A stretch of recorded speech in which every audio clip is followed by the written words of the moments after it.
the real play here for Netflix is to chase those advertising dollars.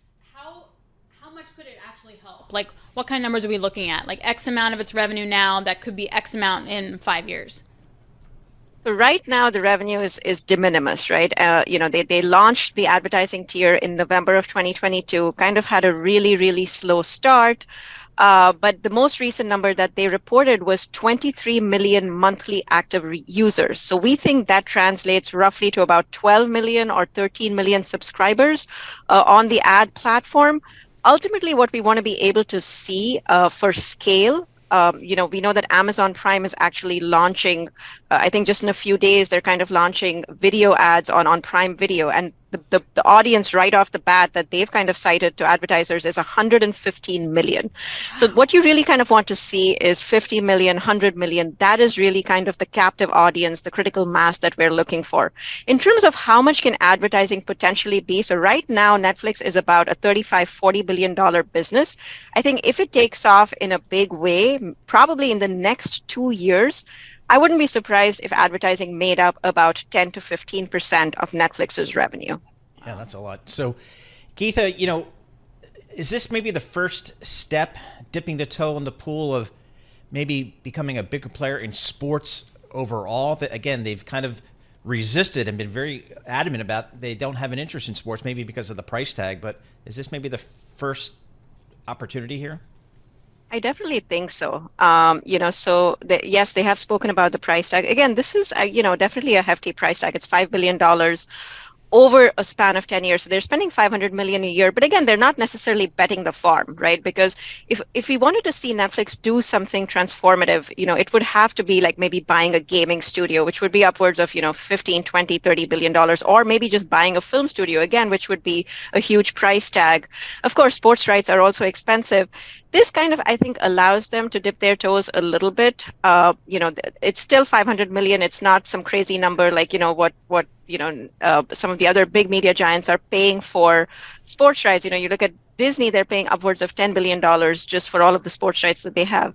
So I think relatively it's a way for them to kind of experiment, test the waters, see how it plays out. And then remember, on that 10-year deal with TKO, they do have an option after 5 years to kind of walk away from the deal if they're not happy with how it's playing out for them.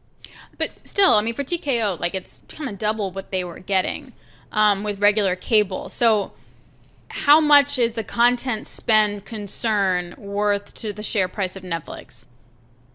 Oh, definitely. Content spend, I think, is definitely going to be one of those, worrisome factors for Netflix. But having said that, okay, so they have said that they're going to spend $17 billion this year on content. Obviously, it's probably going to go up to about $20 billion over the next couple of years. But then look at their free cash flow profile. They're throwing out $6.5 billion in free cash flow in 2023.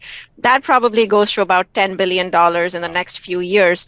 So they do have a lot of cash at their disposal. They did say that they're going to buy back shares, but we also want to see them invest in their business. And so this is a great way that they're investing in their business. Ultimately, I think to build up their advertising business, it's not just content. They're going to have to invest in their tech stack, in their ad tech stack a little bit more, to kind of really get more traction and more scale. All right, Geetha, let's step back a little bit on the streaming business here. You just, threw out some big free cash flow numbers, which, boy, I remember the days when they had negative free cash flow and they were just trying to get to positive free cash flow. How about the other competitors out there? What's the feeling? We're 2, 3, 4 years into this whole streaming business here. Is there room for other players here? How do you think this might shake out? Yeah, Paul, I think, the streaming wars are definitely over at this point, and we know the winner is Netflix. They've just completely decimated the competition, if you will, whether it's in terms of subscriber growth, but more importantly, subscriber growth doesn't really, it's important, but it's not the be all and the end all. What the street is really focused now on is the financial side of things, is the profitability metrics, and Netflix has kind of absolutely blown it out of the park. And so as we kind of look at, what we're kind of trying to see is the margin profile. So right now, if you look at Netflix's streaming business, it's a 20% operating margin, but they have committed to about 300 basis points of average annual increase. So just push that out another 3-4 years.